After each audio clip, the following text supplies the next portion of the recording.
2 Rois, chapitre 5. Naaman, chef de l'armée du roi de Syrie, jouissait de la faveur de son maître et d'une grande considération, car c'était par lui que l'Éternel avait délivré les Syriens. Mais cet homme fort et vaillant était lépreux. Or, les Syriens étaient sortis par troupes, et ils avaient emmené captive une petite fille du pays d'Israël qui était au service de la femme de Naaman.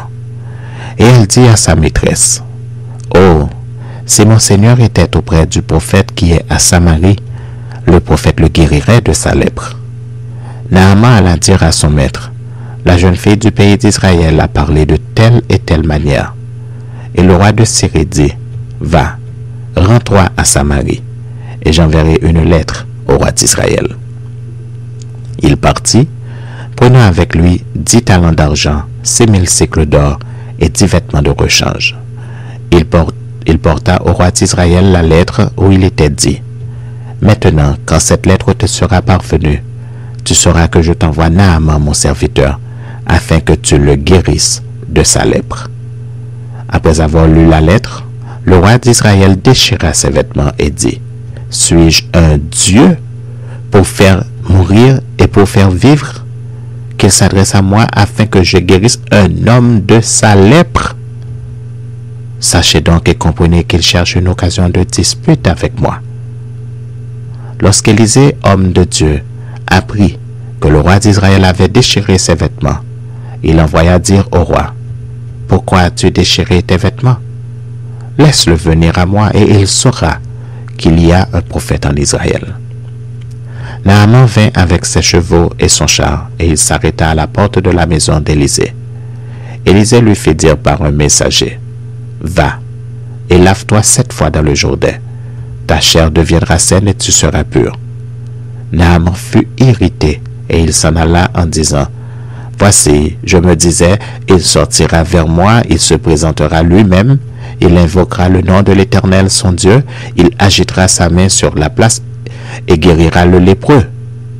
Les fleuves de Damas, l'Abama et le Parpar, ne valent-ils pas mieux que toutes les eaux d'Israël? Ne pourrais-je pas m'y laver et devenir pur? » Et il s'en retournait et partait avec fureur. Mais ses serviteurs s'approchèrent pour lui parler et lui dirent, « Mon père, si le prophète t'eût demandé quelque chose de difficile, ne l'aurais-tu pas fait? Combien plus dois-tu faire ce qu'il t'a dit? Lave-toi et tu seras pur. » Il descendit alors et se plongea 7 fois dans le Jourdain selon la parole de l'homme de Dieu. Et sa chair redevint comme la chair d'un jeune enfant et il fut pur. Naaman retourna vers l'homme de Dieu avec toute sa suite. Lorsqu'il fut arrivé, il se présenta devant lui et dit, « Voici, je reconnais qu'il n'y a point de Dieu sur toute la terre, si ce n'est en Israël. Et maintenant accepte, je te prie, un présent de la part de ton serviteur. » Élisée répondit, « L'Éternel, dont je suis le serviteur, est vivant, je n'accepterai pas. » Naaman le pressa d'accepter, mais il refusa. Alors Naaman dit, « Puisque tu refuses, permets que l'on donne de la terre à ton serviteur, une charge de 2 mulets, car ton serviteur ne veut plus offrir à d'autres dieux, ni holocauste, ni sacrifice. Il n'en offrira qu'à l'Éternel. Voici toutefois ce que je prie l'Éternel de pardonner à ton serviteur. Quand mon maître entre dans la maison de Rimon pour s'y prosterner et qu'il s'appuie sur ma main, je me prosterne aussi dans la maison de Rimon.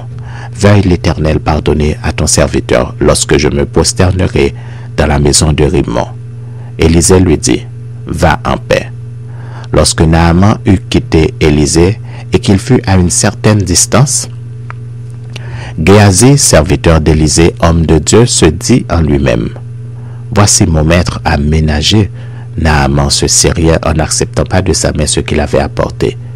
L'Éternel est vivant, je vais courir après lui et j'en obtiendrai quelque chose. » Et Géasi courut après Naaman.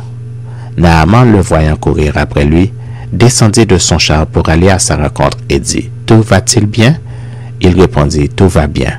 Mon maître m'envoie te dire, voici, il vient d'arriver chez moi 2 jeunes gens de la montagne d'Éphraïm, d'entre les fils des prophètes. donne pour eux, je te prie, un talent d'argent et 2 vêtements de rechange. Naaman dit, consent à prendre 2 talents. Il le pressa et il serra 2 talents d'argent dans 2 sacs, donna 2 habits de rechange et les fit porter devant Géasi par 2 de ses serviteurs. Arrivé à la colline, Géasi les prit de leurs mains et les déposa dans la maison, et il renvoya ces gens qui partirent. Puis, il alla se présenter à son maître. Élisée lui dit, « D'où viens-tu, Géasi ?» Il répondit, « Ton serviteur n'est allé ni d'un côté ni d'un autre. » Mais Élisée lui dit, « Mon esprit n'était pas absent lorsque cet homme a quitté son char pour venir à ta rencontre. Est-ce le temps de prendre de l'argent et de prendre des vêtements? Puis des oliviers, des vignes, des brebis, des bœufs, des serviteurs et des servantes? La lèpre de Naaman s'attachera à toi et à ta postérité pour toujours. » Et Géasi sortit de la présence d'Élisée avec une lèpre comme la neige. Comme la neige.